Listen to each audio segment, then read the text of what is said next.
청년들도 똑같은 생각을 해야 해요. 여러분들의 실력으로 인생 성공하는 게 아니에요. 하나님을 기쁘게 해야 돼. 하나님께 자꾸 가까이 가려고 해야 해요. 하나님이 보셔서 쟤는 내가 도와줘야 되겠다라고 하는 마음이 들도록 행동을 해야 해요. 기도할 때도 머리를 세우지 말고 무릎을 꿇고 여호와께 눈물을 쏟아드리고 마음을 모아서 드리면 하나님이 쟤는 내가 도와야 되겠다 마음이 움직이시는 거라고. 그런 마음이 들게 하면 끝나는 거잖아. 난 우리 민족도 똑같다고 생각하는 거예요. 복음이 태평양을 건너서 이 아시아로 넘어올 때 하나님이 일본도 아니고 조건이 있는 중국도 아니고 자원도 없고 인재도 부족하고 세상이 알아주지 않는 땅 끝에 붙어있던 이 조그만 땅덩어리에 하나님이 예수 그리스도의 복음의 깃발을 심어주셨어요. 그리고 지금 세계 선교사를 파송하는 영적 강국으로 하나님이 우리 민족을 세워주셨어요. 무엇을 더 바라겠어요? 지금 여기까지 온 일이 우리 여호와의 은혜였다면 우리가 지금 마지막까지 붙들고 씨름해야 될 신앙의 숙제는 돈이 아니에요. 명예가 아니고 성공이 아니에요. 우리가 마지막까지 씨름을 해야 할 문제는 하나님을 내 하나님으로 붙잡는 일이에요.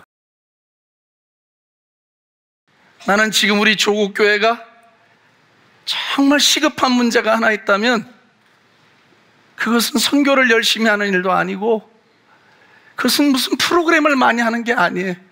내가 믿기는 우리 조국교회는 하나님을 깊이 경험하는 것으로 돌아와야 한다고 믿고 있어요. 하나님을 경험하는 것만큼 성장해요. 하나님을 경험하는 것만큼 신앙생활할 수 있어요. 하나님이 어떤 분인가를 깊이 알아가면 그분의 임재 앞에 서 있다는 게 무엇인지를 깨닫게 되어져요. 여러분, 기도를 많이 하는데 어떻게 교만해져? 빛이신 그분 앞에 나아가면 어둠이 자꾸 발견되는데 완전히 거룩하고 완전히 빛이신 그분 앞에 날마다 나아가는데 어떻게 그분 앞에 내 의가 나타나고 그분 앞에 내 공로를 말할 수가 있어요? 그분 앞에서 어떻게 쇼를 하고 살 수가 있어요? 그래서 내가 예배를 드릴 때마다 찬양하는 분들과 모든 사역자들과 예배를 인도하는 모든 분들에게 마음으로부터 기도하고 예배에 들어와요. 주여, 오늘도 미천한 것들이 여기서 예배를 인도해 가지만 주님이 오늘도 이 말씀으로 우리 한 사람 한 사람들을 만져주시고 말씀은 하나를 내도 각자의 형편에 맞는 성령님의 은혜가 우리 한 사람 한 사람들을 만져주시옵소서. 그리고 이것이 예수님의 교회니까 My Church, 내 교회를 여기에다 세우겠다고 주님이 약속하셨으니까 주여, 살아계신 예수의 몸인 교회가 오늘도 사람들이 운행하지만 사신 예수께서 여기 오셔서 우리의 형편대로 아픈 자를 만져주시고 사정 있는 자들을 만져주셔서 주여, 오늘도 우리가 주님의 생명의 손 안에서 치유받고 주님의 은혜 아래서 우리의 발이 묶임을 당하고 은혜 아래서 강해지고 은혜 아래서 눈물이 회복되어지고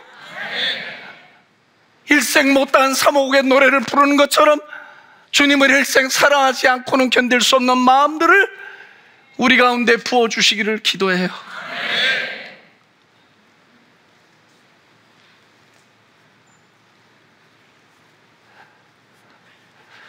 말씀을 맡은 시간에는 난 언제나 이렇게 심각해. 왜냐면 이 시간이 이게 장난할 수 있는 시간이 아니니까. 주의 말씀을 내 입에 주셨으니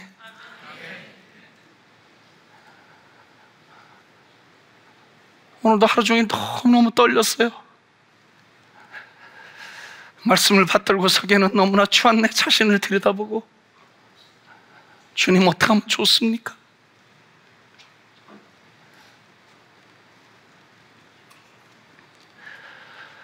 어머니하고 밥을 먹는데요,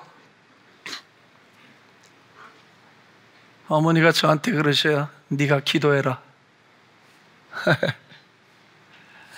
제가 기도했어요. 야, 그 물에 마른 밥 하나를 쳐다보는데 눈물이 왈칵 나더라고.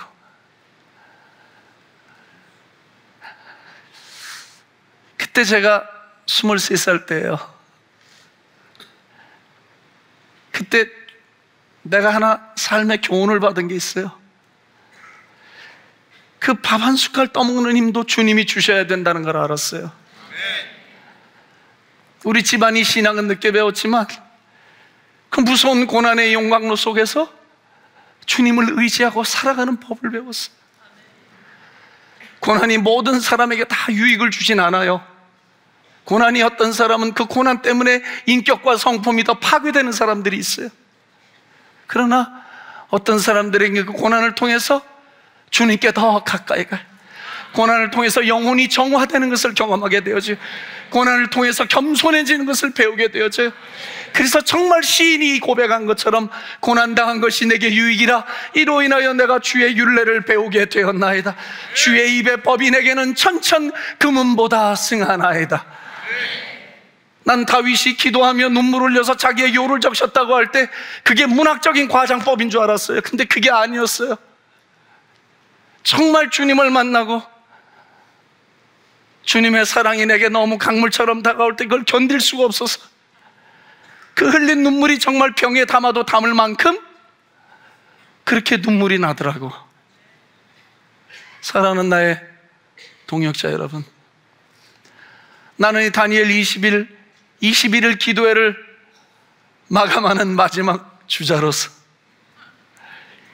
21일 모든 것을 다 잊어도 나는 오늘 저와 여러분들이 주님을 향해서 우리의 영혼을 울리고 나가는 눈물이 회복될 수 있습니다. 그리고 자신의 개인의 기도 제국을 넘어서 이 민족의 어려움과 미래와 통일 한국을 위해서 그것을 내 운명과 일치시키고 그 일로 우리의 눈물을 쏟고 마음을 쪼개서 토할 수만 있습니다. 난 이 기도회가 우리에게 큰 축복이 될 것이라고 믿습니다.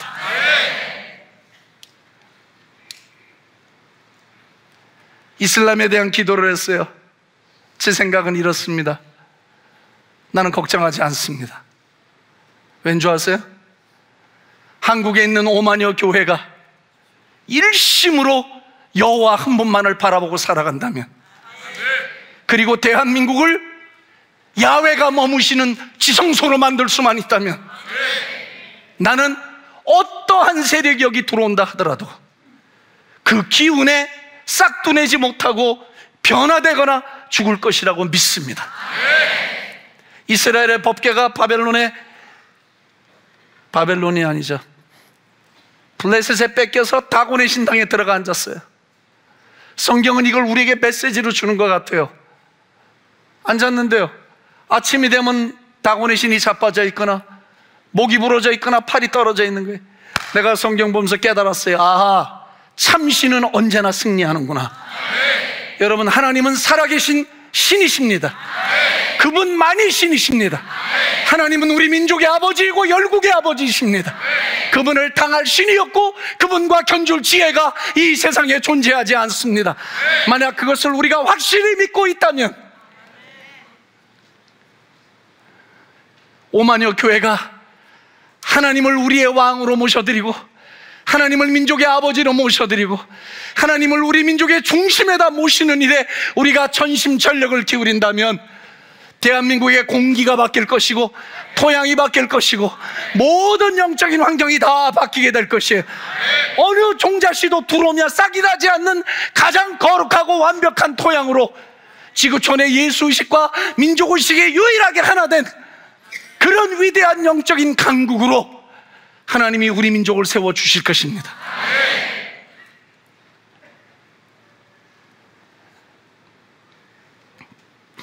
그래서 이 기도회가 너무 소중한 것 같아요. 1000교회가 넘는 교회들이 일심으로 여호와를 바라보는 것. 다윗의 장막에서 다윗이 구약인데도 모세의 율법을 따르지 않고 자기 방식의 예배를 드렸는데 내가 그거 보다가 놀랐어요. 왜? 다윗은 구약에 있었으나 그는 신약의 사람이고 복음의 사람이었어요. 그는 알았어요. 어떻게 해야 이스라엘이 보존되고 어떻게 해야 이스라엘이 하나님의 보호 아래 놓이게 될 것인가를 너무 잘 알았어요. 그래서 그는 무슨 작업을 했냐면, 사실은 그 음악한 게 아니에요.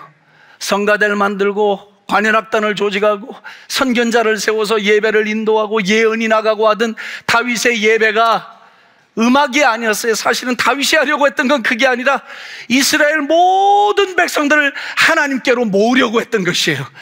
예배를 통해서 이스라엘의 관심, 모든 백성들의 마음과 영을 한 곳으로 모아서 하나님을 우리 민족의 절대자로 삼아라, 하나님을 우리 민족의 모든 것으로 삼아라, 하나님께로 시선을 다 돌려놓으면 하나님이 이스라엘의 국방이 되는 거예요. 하나님이 이스라엘의 경제가 되시는 거예요. 하나님이 이스라엘의 복원정책이 되시는 거예요. 하나님이 이스라엘의 처음과 마지막이 되시는 거예요.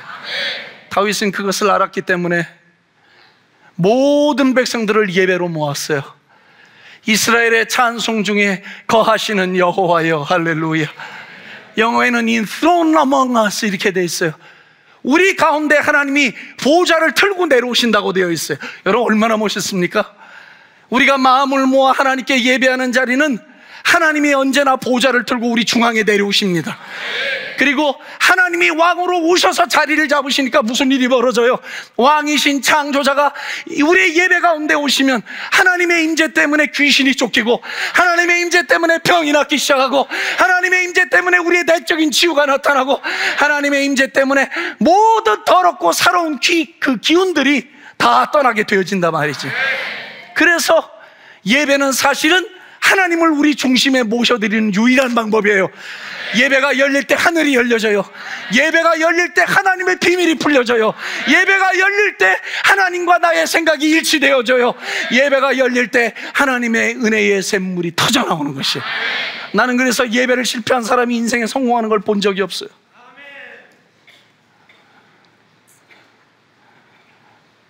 예배에 성공한 사람은 인생도 성공하더라고. 왜냐하면 예배는 드려지는 게 아니라 하나님을 경험하는 시간이기 때문에 그래. 사실은 교회가 해야 할 일은, 저는 이렇게 합니다. 교회가 해야 할 일은 하나님을 설명하는 게 아니에요. 교회가 해야 할 일은 하나님을 보여주는 것이, 하나님을 맛보게 하는 것이에요. 하나님을 경하고 맛보면 하나님이 어떤 분인가를 알게 되어져요. 그리고 그분의 마음이 이해되기 시작해요. 여기 보니까 젊은이들이 많아요. 네, 공부하고 축복합니다. 너무나 감각적이고 자극적인 일에 자기의 신앙을 주지 마세요. 여러분들의 나이는 딱딱한 진리의 말씀에 기초를 놔야 해요. 세대가 아무리 감성주의로 흐른다 하더라도 여러분들의 지성 속에는 진리라고 하는 딱딱한 하나님의 말씀이 사고의 기초를 이루고 삶의 기초를 이루어야 미래의 하나님이 여러분들 위해 민족의 집을 지어줄 수가 있어요. 이 민족을 끌고 나아갈 모세를 하나님이 찾고 있어. 이 시대의 모세는 어디에 있습니까? 우리 민족을 끌고 홍해를 건너가야 할 민족의 영적 지도자들이 어디서 나와야 합니까? 여러분들 가운데서 나와야 해요. 그러려면 여러분들은 진리로 무장이 되어야 해요. 하나님의 말씀이 여러분들의 사상을 만들어줘야 해요. 하나님의 말씀이 머리에서부터 발끝까지 우리의 가치관과 사고를 형성해줘야 해요. 그리고 그 위에다가 집을 지으세요. 그리고 젊을 때부터 자신의 문제를 뛰어넘어서 민족을 걱정하고 기도하는 하나님의 사람들이 되어주세요. 여러분들이 이 민족의 미래라면 통일한국도 여러분들이 등에 짊어지고 가야 해요. 통일의 문제는 어른들의 문제가 아니에요. 통일의 문제는 젊은이들의 문제예요. 여러분들이 등에 이 짐을 짊어지고 운명처럼 눈물로 하나님께 기도하고, 주여 우리 민족을 살려 주옵소서. 주여 내가 내 인생을 살더라도 이 인생을 계획해서 하나님 내 인생을 통해 하나님의 계획이 이 땅에 오기를 원합니다라고, 그렇게 여러분들이 눈물로 기도할 때 내가 예언합니다. 여러분들의 장래는 하나님의 손에 붙들리게 될 것입니다. 그리고 여러분들을 통해서 이 민족의 열방의 구원의 횃불이 되어지고 역사의 끝 행렬에 서서 하나님의 구원의 물줄기를 만들어내는 야훼의 백성들이 될 것입니다. 나는 도전해보고 싶어요. 예배 시간에 악기가 다 없으면 예배 될까요, 안 될까요? 이렇게 수준 높은 질문을 하시면 안 되지. 예배 됩니까, 안 됩니까? 됩니다. 아무 게 없어도 예배는 다 됩니다. 원형으로 와야 합니다. 원형으로. 하나님만 있으면 됩니다. 예수의 이름으로 해결할 수 없는 것은 어떤 이름을 갖다 대도 해결이 안 됩니다. 오늘 우리가 예수의 이름을 붙들고 성령을 의지해서 하나님을 바란다면 어느 자리에서 어떤 일이든지 예배를 드릴 수 있는 민족이 되고 예배를 드리는 하나님의 사람이 될 줄로 나는 믿습니다. 내가 서 있는 자리가 초막이어도 좋아요. 내가 있는 자리가 궁궐이어도 좋아요. 어디에서든지 하나님을 향해서 마음의 창을 열고 그분을 붙들고, 주여 내가 주님을 사랑합니다 고백하면 거기에 예배가 서게 될 줄로 믿습니다. 나는 그래서 예배를 드린 시간이 제일 행복해요.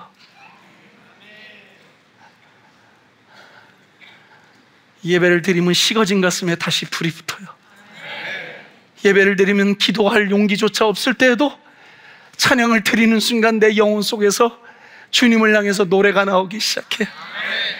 그리고 내 손과 발을 잡아서 주님이 일으켜주시기 시작해요. 그리고 다시 내 마음의 눈을 열어서 주님의 은혜 앞에 나를 세워주시고 내 눈을 들어서 주님을 바라보는 은혜를 허락해 주셔요. 오늘 이 방송을 같이 듣고 있는 모든 교회 성도님들과 여러 나라에서 보고 계시는 선교사님들과 교인들을 내가 우리 주 거룩하신 살아계신 하나님의 아들이신 예수님의 이름으로 축복합니다. 여러분들이 서 있는 자리가 여기처럼 아름다운 예배 현장이 아니어도, 여기처럼 많은 조건을 가지고 드리는 예배가 아니어도 우리 주님이 계시면 그 자리가 천국인 것입니다. 우리가 마음을 모아 우리 백성들을 예배로 모으고, 어떻게 하든지 우리의 마음을 하나님께로 모으고, 어떻게 하든지 아이에서부터 어른에 이르기까지, 심지어는 짐승까지 야훼께로 모아서 예배를 드릴 수 있도록 마음을 토하며 진심으로 주 앞에 나와 기도하게만 만들어 놓는다면, 하나님은 온 민족과 열방들을 당신이 통치하는 나라로 만들어 주실 것입니다. 제가 북한을 2003년도부터 다녔어요. 2달에 한 번씩 북한을 드나들었어요.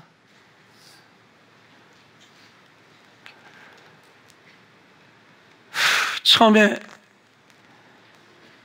북한에 들어가서요, 북한을 다니고 해방산 호텔에 들었는데, 그날 새벽에 비행기를 타기 위해서 일찍 자면서 깼는데 마음이 너무 답답하더라고요. 주여, 이 우리 민족이 복음화 되겠습니까? 북한이 복음화 되겠습니까? 너무너무 절망스러운 거예요. 인간적인 생각으로는 진짜 안 될 것 같아요. 근데 그날 아침 콰이어 타임 본문이 뭐였냐면 에스겔서 37장이었어요. 내가 성령님하고 짠 것도 아닌데요, 그날 본문이 그랬어요. 그래서 그날 본문을 열었는데 제가 그 성경 읽다가 얼마나 울었는지 몰라요. 근데 그때 그 본문이 뭐였냐면 북이스라엘의 막대기와 남유다의 막대기가 내 손에서 하나가 되리라. 그래서 제가 얼마나 좋았는지, 아, 주님, 이게 우리가 하나가 되는 거군요. 이게 우리 민족이 하나가 하나님의 손 안에서 이게 되는 일이었군요. 얼마나 좋았는지 못할. 그래서 그때부터 제 생각이 바뀌었어요. 인간적인 생각에서 성령님의 생각으로, 인간의 눈에서 하나님의 믿음의 눈으로 시선을 바꾸기 시작했어요. 사람들은 말합니다. 통일이 되면 경제 차이가 있다. 통일이 되면, 지금 남쪽에 있는 세속문화가 북에 올라가서 지금은 통일이 되면 안 된다고 걱정들을 많이 합니다. 그러나 나는 말합니다. 하나님이 통일을 주시면 하나님에게 답이 있습니다. 그게 믿음의 소리입니다. 하나님의 교회는 언제나 선지자처럼 믿음의 말을 해야 합니다. 정치인들이 하는 말을 교회에서 해야 할 이유가 없습니다. 경제인들이 하는 말을 교회에서 해야 할 이유가 없어요. 교회는 세상을 향해 말하는 하나님의 선지자들이에요. 우리는 믿음의 말을 해야 해요. 이 될 것 같지 않은 통일, 강대국들 틈바구니에서 우리 의지로 할 수 없는 이 일을 하나님이 풀어서 우리에게 선물로 가져다 주실 때는 하나님에게 대책이 있다는 걸 믿으셔야 되잖아. 그래서 나는 하나님이 우리가 하나님께로 모으기만 하면 남과 북의 문제는 아무것도 아니라는 거. 난 그래서요, 친민이, 친중인이, 친속 그런 말 믿지 않아요. 나는 친하나님주의를 하고 싶어요. 하나님이 우리의 핵우산이 되시면 되잖아. 하나님이 우리의 영적인 우산이 되시면 되잖아요. 그러면 우리가 무기가 없어서 우리가 침범을 당하겠어요? 이스라엘 민족의 전쟁하는 방식을 보세요. 하나님을 버리고 군사국가가 되려하고 왕권국가가 되려고 했을 때 이스라엘은 타락의 길을 걷기 시작했어요. 하나님은 끝까지 자기 민족을 붙들고 당신이 친히 통치하고 당신이 친히 능력을 베푸는 나라로 만드시기를 원했어요. 근데 이스라엘이 거부했어요. 이게 역사의 교훈이에요. 세대는 흘렀지만 하나님은 여전히 동일하신 줄로 믿습니다. 청년들도 똑같은 생각을 해야 해요. 여러분들의 실력으로 인생 성공하는 게 아니에요. 하나님을 기쁘게 해야 돼. 하나님께 자꾸 가까이 가려고 해야 해요. 하나님이 보셔서 쟤는 내가 도와줘야 되겠다라고 하는 마음이 들도록 행동을 해야 해요. 기도할 때도 머리를 세우지 말고 무릎을 꿇고 여호와께 눈물을 쏟아드리고 마음을 모아서 드리면 하나님이 쟤는 내가 도와야 되겠다 마음이 움직이시는 거라고. 여러분, 어떻게 보면요, 신앙생활 굉장히 단순한 거예요. 하나님이 보셔서 쟤는 내가 도와줘야 되겠다, 그런 마음이 들게 하면 끝나는 거잖아. 난 우리 민족도 똑같다고 생각하는 거예요.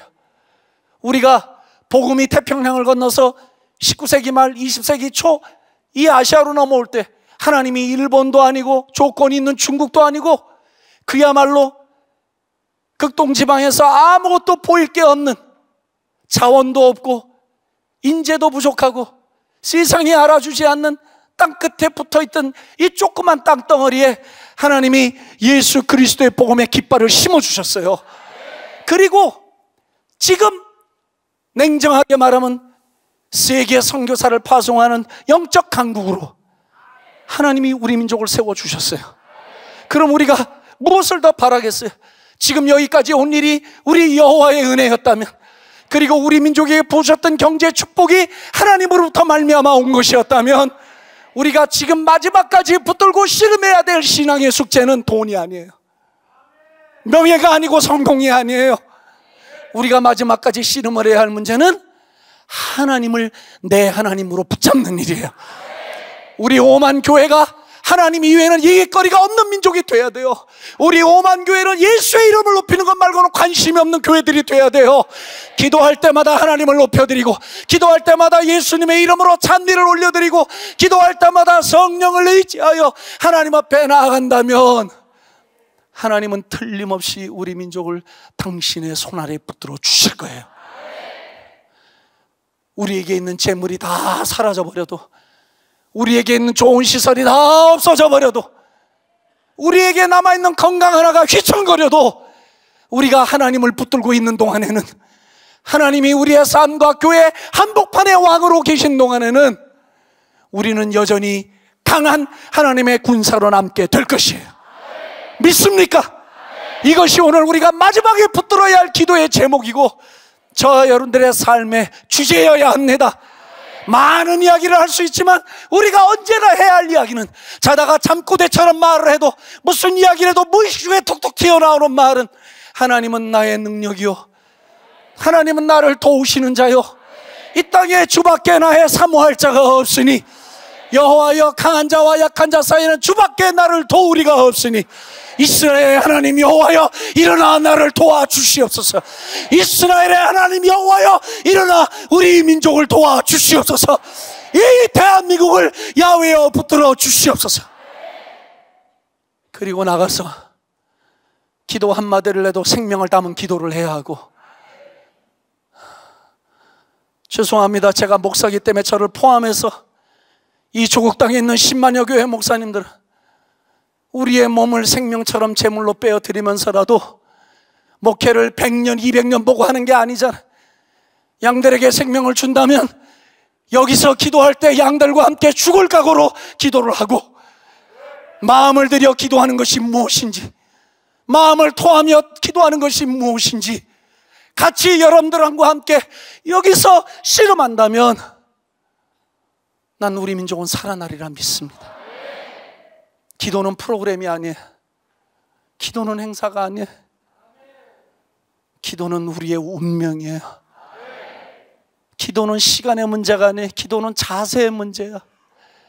하나님의 도움 없이는 살 수 없다는 고백이 기도인 거예요. 기도의 은사가 앞서는 게 아니에요. 기도의 능력이 앞서는 것이 아니에요. 진정한 기도의 능력은 무엇입니까? 하나님밖에 없습니다. 내가 눈을 들어 산을 보니 나의 도움이 어디서 올까? 천지를 지으신 여호와에게서로다. 내가 대학교 때 그랬어. 밥값이 없어갖고 학교 뒷동산 기도굴에 오르락 내려가면 수돗물로 이 배를 채울 때 내가 하나님께 그렇게 기도했어요. 하나님, 지지리도 가난한 집구석에 태어났어. 어디 하나 돈 1,000원 빌릴 데가 없는 이런 비루한 집안에서 태어나서 내가 주님 주의 종이 되겠다고 이 선지동산에 왔습니다. 하나님, 내가 하나님이 날 붙들어 주지 않는데 내 삶에 빛이 보이지 않습니다. 그리고 그 기도굴에 올라가서 얼마나 울며 기도했는지 몰라. 내가 그렇다고 무슨 기도의 성자는 아니야. 그냥 그렇다는 거지. 난 뭐 하루에 7시간, 10시간씩 기도한다는 뭐 주눅이 들어서 옆에를 못 가겠어. 그렇게 해본 적이 없어갖고. 근데 그렇게 마음을 기울여서 그분을 붙드니까 말은 좀 어눌한데, 좀 남들이 볼 때는 조금 무식하게 보이는데 주님이 이쁘게 봐주시더라고. 그래서 내가 알았어요. 언제든지 진심을 담아 드리는 기도는 주님이 들으신다는 걸 알았어요. 기도는 화려한 언어가 아니에요. 기도는 나를 주님 앞에 제물로 내어놓는 것이에요. 5분을 하더라도 10분을 하더라도 마음을 쏟아서 하는 거예요. 그럼 주님이 들으셔. 여러분들의 미래는 기도 속에 있어요. 여기 지금 고등학생인지 중학생인지 앉아있네. 너는 인생에 대박이 터질지어다. 넌 맨 앞줄이 금줄이야. 금줄에서도 가운데서도 졸지 않잖아. 만약에 이 말이 너의 인생의 한복판에 오늘 밤에 잘 자리 잡으면 일생 동안 주님이 너하고 동행하실 거야. 내가 네 나이 때 그런 은혜를 받았거든. 응? 그래서 남일 같지 않아. 남일 같지 않아.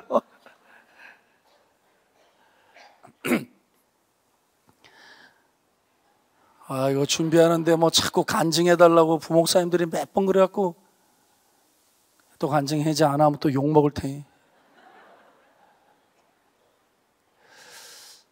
집이 어렵다 보니까 빚이 많았어요. 사춘기 때 한창 민감한데 죄 없는 어머니가 빚쟁이들한테 일수 찍으면서 돌아다니시는 거 진짜 못 보겠더라고요. 힘들어갖고. 난 그래서 어려서 애늙은이가 된 것 같아. 삶이 이거 진짜 이게 형편없는 거구나. 내가 예수님 안 만났으면 아마 아주 사악한 인간이 됐을 거예요. 이 세상을 다 불질러야 돼 막 이러고. 그랬을 거야. 생긴 이렇게 선하게 생긴 것 같은데 왜 웃어요? 전혀 믿지 않는 눈치네.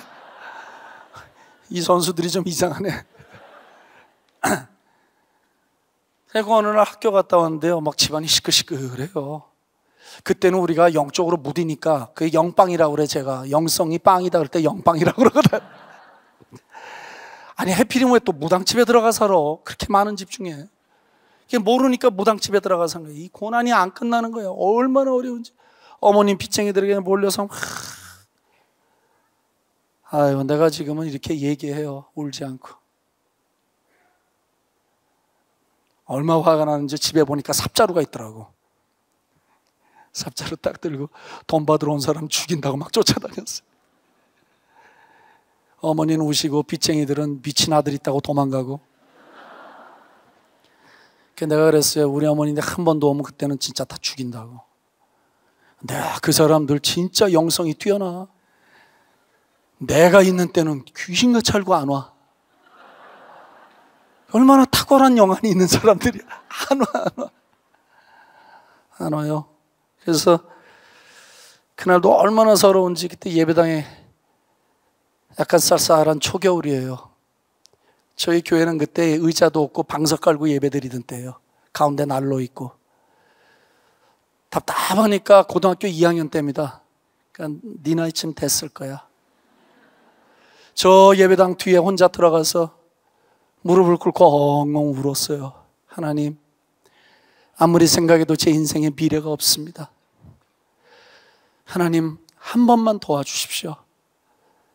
제가 일생 동안 돈 걱정 안 하고 살게 해주시면 내가 시키는 거 다 할게요. 어디서 많이 들어본 내용이죠. 어린 소년의 마음속에 그런 기도가 생각이 나서 그냥 했어요. 했는데 하나님이 그걸 들으신 것 같아.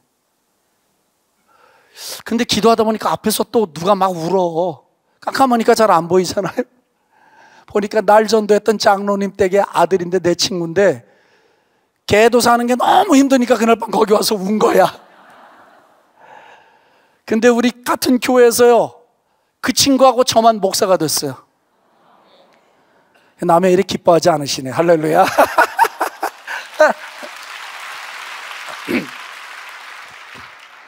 하나님의 섭리가 어쩜 그렇게 묘해요. 찢어지는 가난 속에 성장했던 두 친구를 하나님이 불러냈어요. 그리고 은혜도 주시고 그 소년의 나이 때 하나님께 기도한 것을 하나님이 지금도 기억하고 계세요. 그래서 너무 이거 참 죄송한데 지금까지 돈 걱정 별로 안 하고 살았어요. 그래서 내가 이게 어려서 순수하게 드리는 기도를 실수해도 하나님은 들으시는구나. 하나님이 실수하면 30배 주셔. 조금 더 주시면 60배 주시고 후하게 팍 쏘시면 100배 주시는 거야. 제가 말씀드리려고 하는 건 뭐냐면요, 진심을 담으면 돼요. 정말 마음을 기울여서 기도하면 하나님이 들어주셔요. 나는 기도하다가 뭘 배웠냐면은, 다른 건 잘 모르겠어요. 근데 기도하다가 내가 3가지를 배웠어요. 첫째는 이 마음을 토하며 기도하는 것을 배우게 됐어요. 어느 선배라도 나한테 와서 기도의 세계가 어떤 것인지, 영적인 세계가 어떤 것인지 가르쳐 줬더라면 내가 지금보다 조금 더 잘 됐을지도 몰라. 근데 내 선배들 가운데 영적 세계를 가르쳐주고 지도해 줄 만한 사람이 없었어요. 30살의 나이에 시카고에서 교회를 개척하고 정말 힘들었어요. 목사들의 무덤이라는 동네에서 생존해내기가 바빴어요. 그래서 어느 간증집을 오니까 어느 목사님이 예수님의 사진을 봤는데 사진에 있는 예수님의 눈이 확 살아나더니 갈고리가 나와서 그 갈고리로 자기의 혀를 차서 막 돌려서 은혜를 받았다는 책을 읽었어. 그래서 나도 기도하다가 예수님 사진을 앞에다 탁 놓고, 주여 저게 살아서 움직이게 해주시옵소서. 어떻게 됐을까요? 안 살아난 줄로 믿습니다. 근데요, 지금 웃는데 그렇게 내가 절박했어요. 여러분, 간절하면 변화됩니다. 간절하면 변화돼요. 방법으로 되는 게 아니고 간절하면 돼요. 내가 6개월을 씨름을 했어요. 집사람은 아프기 시작하고 아이들은 부스럼이 나는데요, 미국에 그 좋다는 병원을 다녀도 백약이 무효예요. 낫지를 않아요. 사면 초가에 몰렸어요. 교회는 개척했지 고통은 오지. 그러니까 이제 이 기질이 나오는 거예요. 막 이 함경도 아바이 피를 받아갖고 이 기질이 나오는 거예요. 막 그래? 하나님 이렇게 하시면 안 되죠. 입장을 바꿔놓고 생각해 보셔도 이건 아니지. 그러고선 예배당에 요만해요. 진짜 거기 딱 들어갔어요. 무릎 꿇고 밤마다 씨름을 한 거예요. 주여 만나 주시옵소서. 주여 이렇게 하시면 안 되지요. 왜 아내를 건드리고 아이들을 건드립니까? 주여 나를 건드려 주시옵소서. 진짜 내가 이렇게 했어요. 내가 막 삿대질하면서 기도했어요. 하나님 이렇게 하시면 안 되죠. 막 이러고. 너무 간절히 이러니까 하나님이 용납해 주시더라고. 에? 그리고선 한 달이 지나가요. 그리고 2달이 지나가요. 난 될 때까지 한다 이러고 아예 이빨을 악물었어요. 그리고 밤마다 막 기도를 했어요. 그게 31살 때예요. 기도했어요. 하나님 도와주세요. 한 6개월쯤 된 것 같아요. 그날 밤도 그냥 너무 지쳐갖고 나는 저 사진 속에 있는 일은 안 일어나나 봐 이러고서 지쳐갖고 가서 막 기도하는데요, 어디선가 음성이 들려요. 난 그런 거 처음 들어봤어요. 꼭 음성 같은 것이 이 속에서 나오더라고. 나오는데 내 지금도 잊혀지지가 않아요. 사랑하는 아들아, 내가 원하는 것은 너의 무릎이었느니라 그러더라고. 나는 그때 그 음성을 들으면서 내가 뭐가 문제가 있었다는 걸 알게 됐어요. 답을 찾았어요. 밤새 울었어요. 기도하면서 주님 제 무릎을 원하셨군요. 그 뒤에 음성이 또 들리더라고. 나는 네 아내도 네 아이들도 관심이 아니었느니라. 나의 관심은 너였느니라. 그래 내가 그때 주님께 약속했어요. 주님, 내가 기도의 성자는 못 돼도 일생 동안 기도에 힘을 기울여 사랑하는 목사가 되겠습니다. 주님, 제가 눈을 감고 주님의 나라에 태어나는 날까지 내가 남들처럼 그렇게 긴 시간을 앉아서 기도는 못하더라도 내가 무시로 주님 앞에 내 마음을 드리고 기도를 쉬지 않고 살겠다고 할 때마다 주님 오셔서 제 손을 잡아주시고 제 어두운 마음에 불을 비춰주셔서 제 기도는 언제나 주님의 마음속에 들어가 있고 언제나 무릎을 꿇으면 주님의 마음이 제 마음이 돼서 내가 내 힘으로 살지 않고 주님의 힘으로 살 수 있도록 주님, 일생에 저를 기도의 사람으로 묶어 주시옵소서. 그리고 기도해서 지금도 기회가 될 때마다 누구를 만나러 가기 전, 무엇을 하기 전에 제가 있는 숙소에서 무릎부터 꿇어요. 하나님, 오늘도 누구를 만나러 가야 합니다.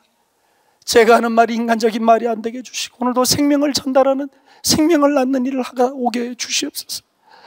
주여, 미천한 인생에 찾아오셔서 저를 여기까지 인도해 주셨는데, 주여, 오늘도 그 은혜의 줄에 나를 묶어매시고 은혜 아래서 강한 사람이 되게 해주시고 은총의 승리를 노래하게 해 주시옵소서. 주님, 제가 하는 모든 일은 은혜의 결과가 되게 해 주시옵소서. 주여, 내가 하는 모든 사역은 다 성령님이 하신 일의 열매가 되게 해 주시옵소서. 오 하나님, 은혜의 승리를 날마다 노래하게 해 주시옵소서.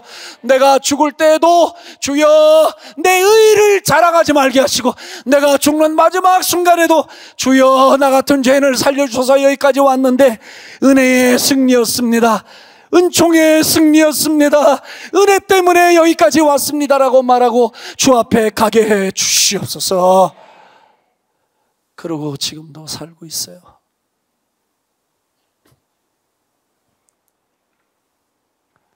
사랑하는 나의 동역자 여러분, 하나님이 우리 민족을 부르고 계세요.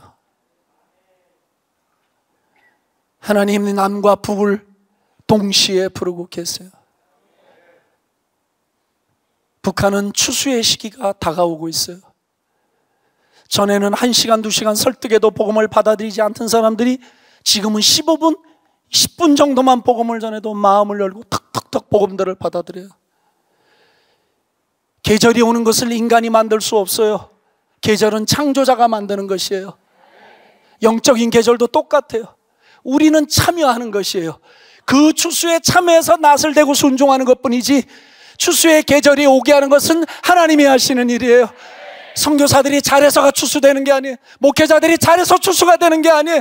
우리가 잘해서 추수가 되는 게 아니라 추수의 계절을 계절의 주인이신 하나님이 만들고 우리는 추수에 참여하게 함으로 그 열매를 먹게 하시는 거더라고. 북한의 추수의 계절이 오고 있어요. 할렐루야. 얼마나 놀라운지 내가 그 감정 다 알아 그러면 며칠을 해도 못해요. 하나님이 펄펄 살아계시면서 역사하시는 북한의 현장, 성령님이 강력하게 살아 역사하는 북한의 현장, 믿음의 자손들이 지금도 자기들끼리 결혼해가며 70년을 버텨온 믿음의 사람들이 있어요. 그 안에 교회가 존재하고 있어요. 우리 같은 교회는 아니지만 자기들끼리 모여 예배를 드리고 찬송하고 그 찬송과 기도는 입만 뻥긋뻥긋하는 것이에요. 새벽에 한 사람은 문 앞에서 망을 보고 식구들은 손을 잡고 둘러앉아서 입만 열어서 주기도문을 소리 안 내고 하고, 아무개 목사님의 자녀들, 장로님의 자녀들, 권사님의 자녀들, 집사님의 자녀들 다 순교자로 남아서 사라지는 현장을 목도한 세대 자녀들이 지금 살고 있어요. 두려움이 있어요. 그런데도 자기들끼리 아무개 권사님 집에 몇째, 아무개 장로님 집에 몇째 보고 결혼해 왔어요. 신앙을 유지하려고. 건물로서의 교회는 북한에 존재하지 않아요. 그러나 예수를 믿는 무리로서의 교회는 지금도 존재하고 있는 줄로 믿습니다. 여러분, 예수의 생명이 건물이 없어졌다고 사라집니까? 예수님의 몸이 건물이 없어졌다고 사라질 수 있습니까? 아닙니다. 북한은 한 번도 예수의 몸 된 교회가 사라진 적이 없습니다. 앞으로도 없을 것입니다. 점점 더 많아지게 될 것입니다. 여기 3만 명이 와 있어요. 통일한국은 미래가 아니에요. 현재 완료형에 여기 와 있어요. 그분들은 저 노동당 최고위 간부서부터 밑바닥까지 친인척 선후배로 연결되지 않은 곳이 없어요. 3만 명이 10명씩만 연결해도 30만 명이에요. 30만 명이 10명씩만 연결해도 300만이라고 하는 숫자가 지금 우리가 복음을 전할 수 있는 길로 열려져 있는 현실적인 숫자들이에요.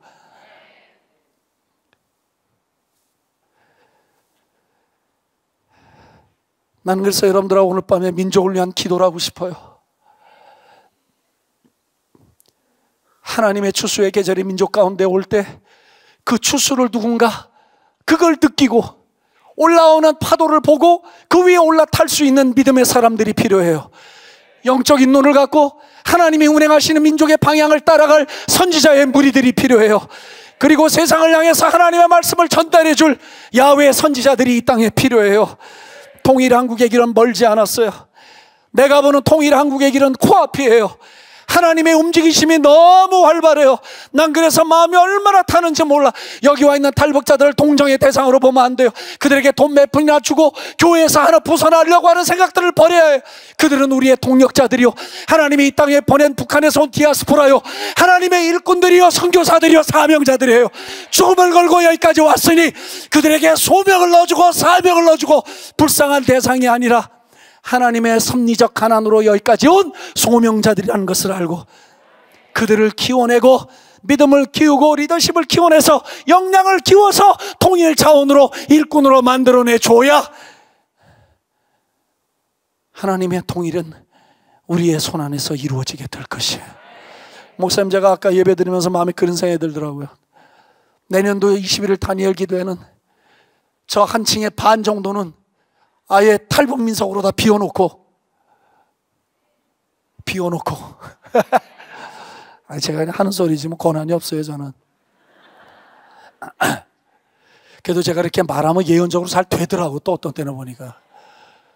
그래서 여기 우리 탈북민 지도자들, 탈북민 성도들 이 좋은 환경에 와서 마음껏 찬양하고 마음껏 예배하고 민족의 불을 받고 민족의 비전을 보는 자리에 같이 여기서 용해야 된다면, 이 용광로 속에 와서 같이 기도하고 눈물로 하나님께 부르짖는 것을 영적으로 임팔트 받고 영적으로 전수를 받아서 불이 불을 붙이듯이 철이 철을 날카롭게 하듯이 우리가 형제를 지키는 자입니까? Yes, we are. 우리가 아우를 지키는 자들이에요. 영적으로 불을 붙여주고 믿음의 불을 붙여줬어. 지금도 저 위에 자기 식구들과 친척들을 전도하기 위해서 자기네 돈으로 수고하고 애쓰는 무리들과 연합하고 협력해서 내년까지 9개 도에 24개 시에 168개 군에 3683개 리마다 모든 가족교회들을 다 세우고 주님의 나라가 저 땅에 오게 할 수 있다고 나는 믿습니다.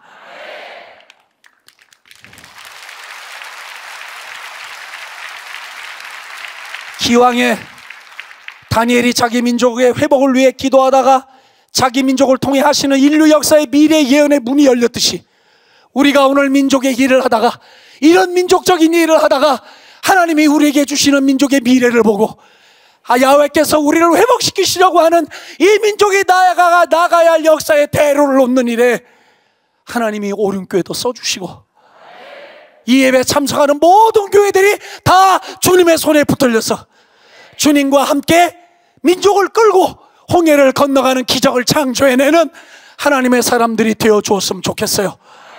우리가 하는 일은 하나님의 일, 우리가 하는 일은 예수의 일, 우리가 하는 일은 비없는 구름처럼 다니는 것이 아니라 우리가 하는 일은 예수의 이름으로 다 열매를 맺고 생명을 맺는 예수와 생명의 일이 될 수 있도록 우리가 마음을 기울인다면, 하나님은 역사의 중심을 예루살렘에 두지 않고, 하나님은 역사의 중심을 미국에 두지 않고, 하나님은 역사의 중심을 중국에 두지 않고, 하나님은 역사의 중심을 하나님의 마음을 품고 살아간 교회와 사람들 가운데다 주실 것이에요.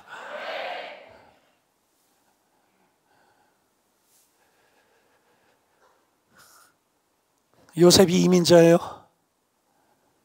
하나님이 요셉을 중심으로 역사의 시계바퀴를 돌리셨어요. 에스더가 한 나라의 포로로 잡혀간 유민이었어요. 에스더를 중심으로 역사의 시계바퀴가 돌았어요. 다니엘이 포로로 잡혀간 남자였어요. 다니엘을 중심으로 대제국의 역사의 수레바퀴가 돌았어요. 사랑하는 청년들이여, 오늘 밤 여러분들에게 예언합니다. 역사의 수레바퀴, 우리 민족의 역사의 시계는 여러분들을 중심으로 돌아가게 될 것입니다. 마음속에 하나님의 마음을 품으십시오. 아버지의 마음을 품으십시오. 진짜 자녀는 아버지와 마음이 통하는 것이에요. 철과 철이 만나야 전기가 흘러요. 나무는 전기를 흐를 수 없어. 하나님이 영이시고 우리가 영적인 존재가 될 때 하나님과 우리의 교통이 생기는 것이에요. 늘 마음속에, 오늘 여기 온 모든 성도들의 마음속에 하나님께서 이와 같은 은혜를 베풀어 주시기를 소원합니다. 여러분, 우리 다 같이 우리 민족의 대로를 놓아갑시다. 우리 민족이 가야 할 하나님의 역사의 길을 같이 놓아갑시다. 그래서 하나님이 놓으려고 하시는 대하드라마, 거대한 구원의 강줄기를 흘려보내시려고 하는 이 하나님의 계획을 우리가 다 붙잡고 가십시다. 내 강은 그 물을 마실 수 있는 사람들의 숫자가 적어요. 큰 강이 되면 그 강물 때문에 그 물을 마실 자들이 수백만 수천만 명이 될 것이에요. 하나님이 우리 민족에게 구원의 샘물을 터뜨려서 이 샘물이 저 중국을 타고 북한과 중국과 저 북아프리카 땅끝까지 나아갈 구원의 대하드라마를 써주시기를 오늘도 소원하며 기도할 수 있기를 소원합니다.